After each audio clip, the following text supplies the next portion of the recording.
The Witch King is very well mysterious, and maybe even Tolkien meant for that, so that he'd seem creepier and more daunting as well, which also leads to his demise being more significant.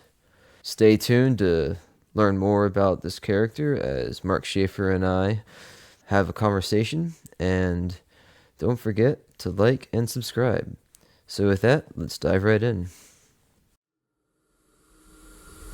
Welcome, my lords, to the White City, where you will learn more about Middle-earth and discover differences and similarities between the Rings of Power show and Tolkien's books, and whether Amazon's show, episode by episode, is worth watching.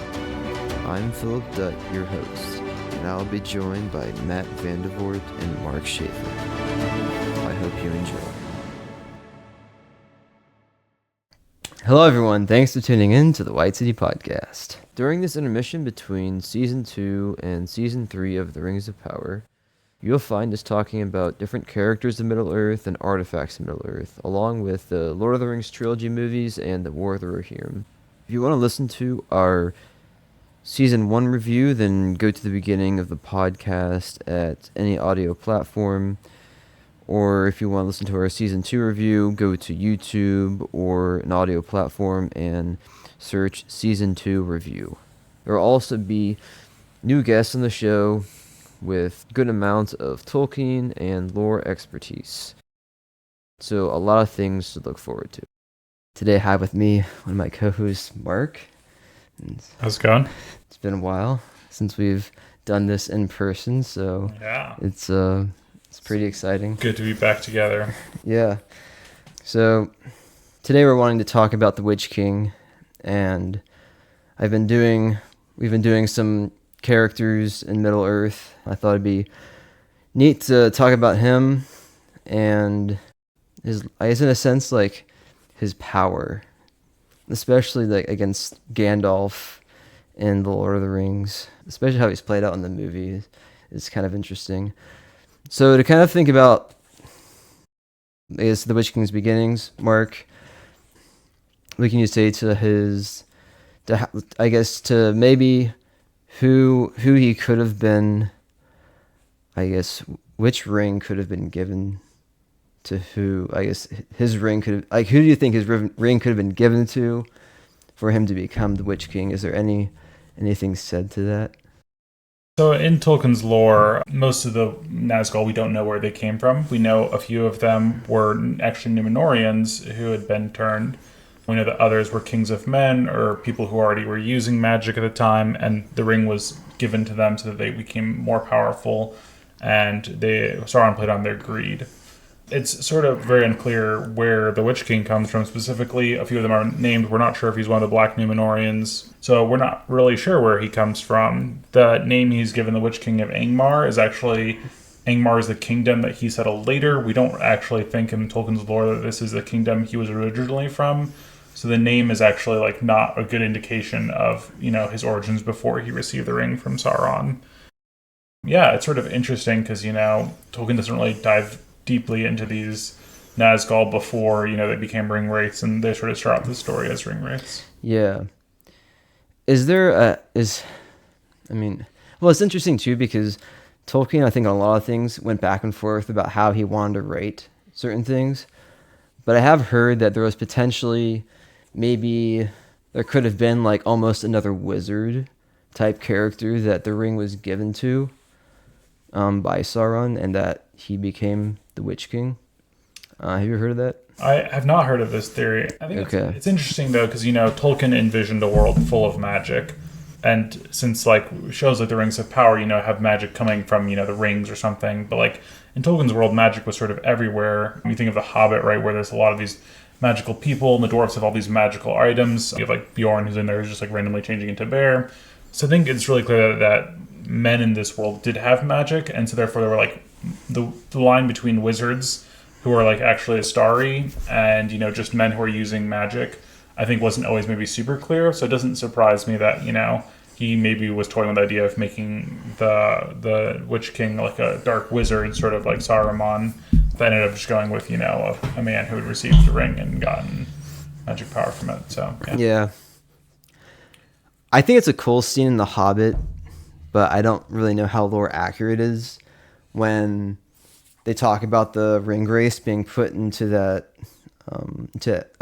tomb kind of thing and slid into like by the caskets into the different holes, and then at one point they like tear out of it, and but yeah. That's really interesting. I don't remember that scene specifically. I remember the Witch King being in there and them fighting the ring wraiths. I don't actually remember that scene specifically.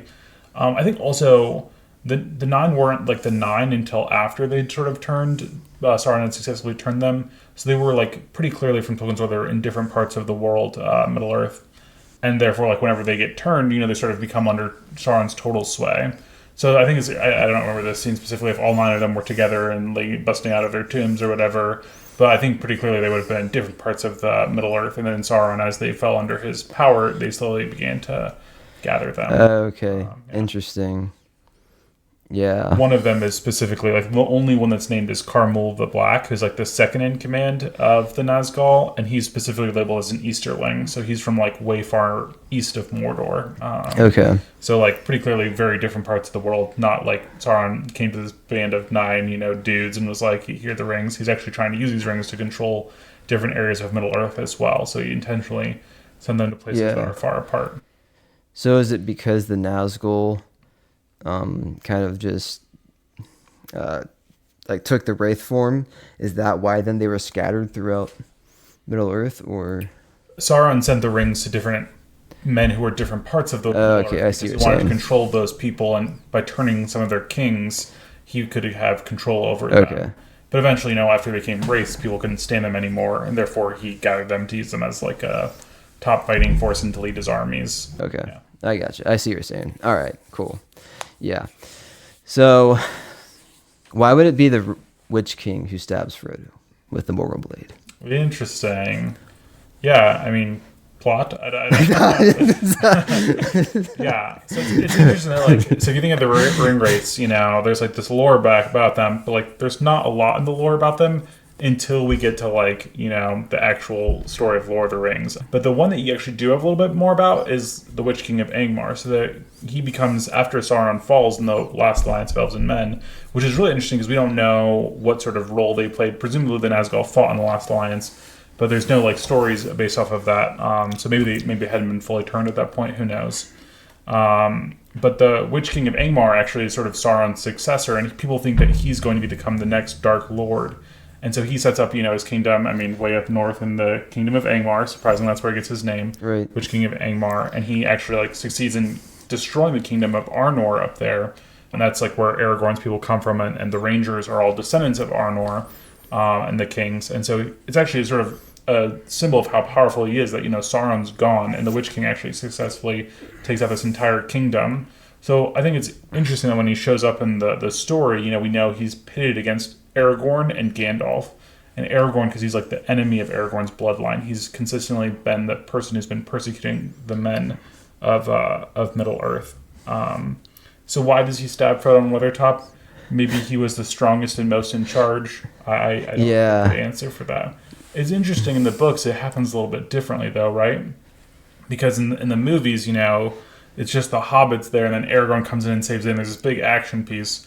Whereas in the books, they're all sitting around a campfire, right? And Frodo's actually the one who puts on the ring because he's so the stress is getting to him so much. He puts on the ring and he goes out and actually attacks the Witch King, and then the Witch King stabs him in counter attack, and then they retreat because to wait for him to go in a wraith. Maybe his blade was the strongest. I don't know a good answer for why. Yeah, it would be interesting if it was. If the Witch King was the only one who had a Morgul blade, if they all have Morgul blades, if their swords are Morgul blades, I don't know. I don't know. That's a good question. Yeah. So it is pretty much the only things we got on them are mostly what happens at Weathertop, and then him before Lord of the Rings, commanding the forces around Angmar and all. Yep. And Sauron's clearly always Sauron's second in command, right? The one who leads his armies and who controls things when he's not around. So, yeah, interesting. So it's interesting. Did Sauron give him more power? I guess maybe is that maybe the idea it could have been. Yeah, it's interesting because whenever you talk about the rings of power, most of the rings we know of, like the three, are kind of like equal in strength, and therefore the difference in power would be the user's innate abilities, right? Galadriel's ring is not maybe really stronger than Gandalf's, but she herself is more powerful than Gandalf, likely. So it's interesting because you're like, did Sauron make like one ring of the 9 rings of men a little bit extra powerful? Or was the Witch King already somebody who had more power than other people, and therefore this ring he just was able to use it more effectively and was more powerful already? I don't have an answer to that question. Yeah. No, it's interesting to just think about and throw out some ideas. Yeah. But yeah, so definitely, I mean, the most interesting part of the Witch King, I think, definitely comes out in the Return of the King, and that's where you can most clearly see him commanding the armies, right? And I mean, so like first off, I think the most interesting situation, between him and Gandalf, which is, I mean, it's not a huge difference between what happens in the books at Minas Tirith and what happens in the Return of the King movie, but it's interesting thinking about, okay, in the book, really the Witch King and Gandalf don't do much. The Witch King says a couple words, and I think his like sword flames up in the book, and then like after that point, because he hears the horn, he flies off. Yeah, it's interesting because in the books, the Witch King is actually on a horse and he enters the gate. Oh, really? Right? So he's the first person through the gate rather than the trolls. Oh, interesting. And therefore, like the other Nazgul were flying on the winged, I forget the name of them. The fell beasts kind of things. Interesting. He came through a horse and he was going to enter the city, and he was sort of like, Gandalf was standing there at the gate preventing him from entering the city, and he was going to beat Gandalf. And then he hears a horn and he turns around and gets out of there because he wants to go face the Rohirrim instead. So I think it's actually interesting because I think the movie does it, like, obviously as an action set piece. It's not that thrilling or entertaining, but you get sort of a better idea of like a thrilling and entertaining, right? Those trolls busting through the gate, and you're like, oh, this is so much more intense. You get the setting that the city's under like serious attack because they've broken through the gate. But yeah, much of the same things are said. His sword ignites in flame. He's like, you failed, the world of men will come. The world of men is over. Yes. Or what's the specific line? I'm going to get it. The world of men will fall, right? And then he hears the horns. I think it's interesting, as we talk about like the Witch King, especially too, that like Sauron was sort of like the enemies of all the free peoples of Middle-earth, but the Witch King specifically was like the enemy of the men, right? It was sort of his job to like oppose the men, and you see that he is the most powerful effect on mortals. So you think of like whenever him and the other ring wraiths are chasing down Frodo and Sam in actually the Shire, right?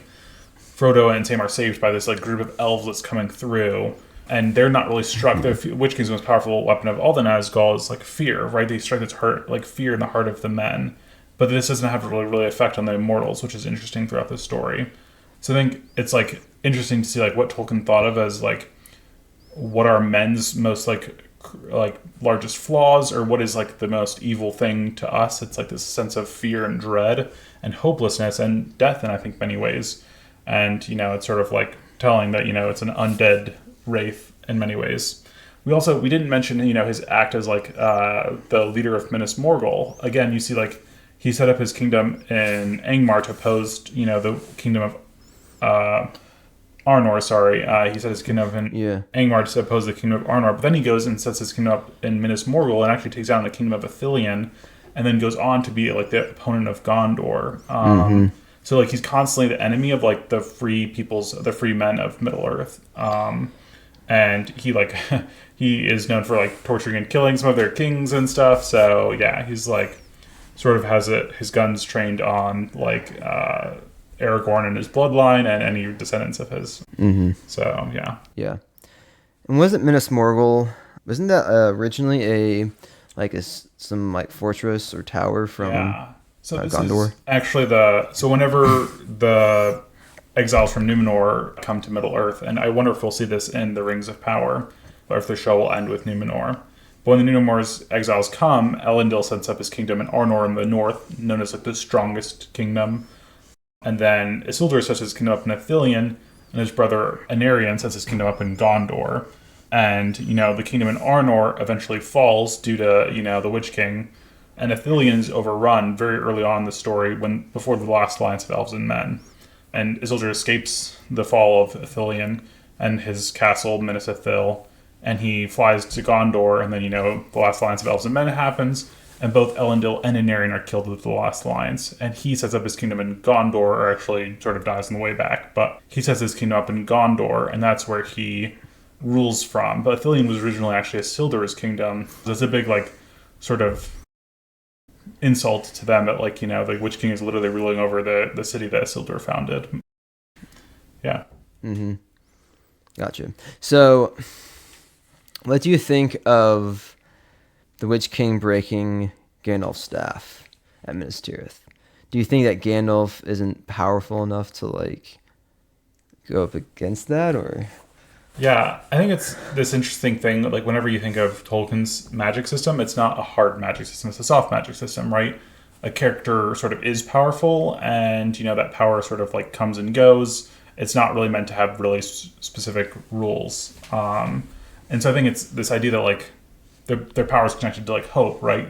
And it's this idea that, the hope is running out, and therefore Gandalf's power is running out. And therefore the Witch King is at his most powerful because the city is hopeless and under sort of his control, and his army is there. So this magic isn't, something apart from the rest of the story that, people can... It's, a part of the story, right? That, the sense of impending dread is on the Witch King's side, and therefore I think he's able to overwhelm Gandalf at that moment.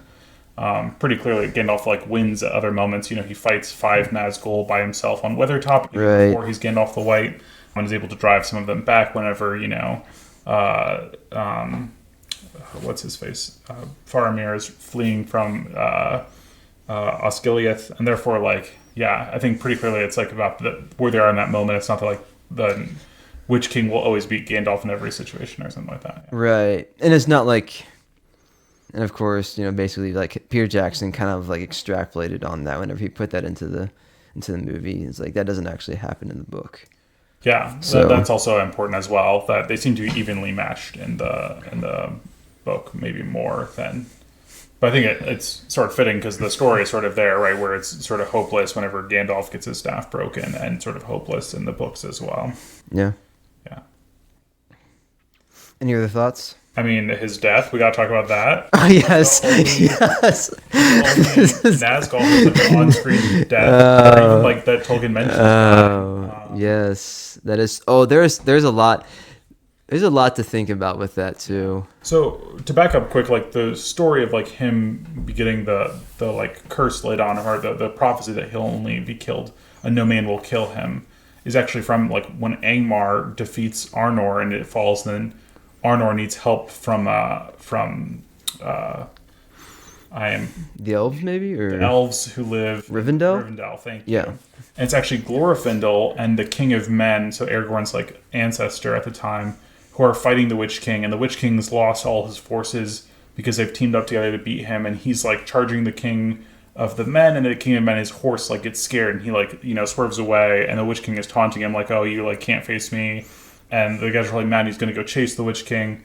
And Glorfindel's I wouldn't chase him because no man will ever kill him. And it's interesting because we see Glorfindel actually plays a pretty large role in the books, even though he's not included in the movies. Yeah. He's actually the one who lays his prophecy on the Witch King. Yeah. Yeah. So it's really interesting that he's the only one who dies. I think it's also very significant that when we see of Tolkien believed that the Witch King is sort of the worst of men, or men's biggest fears, is maybe in some ways it's very significant that he's beaten by a woman, but also that whenever we talk about the situation, it's the king of Rohan is fallen, his horse. And it's interesting because in the books and the movies they show this a little bit, but the books it specifically says all of his personal bodyguard who are constantly with him run away because of the Witch King is coming, and it's only his niece, but who raised him as a daughter, or raised her as a daughter, who stands up and fights. So it's this deep tie of connection of family and a father-daughter relationship that stands against this the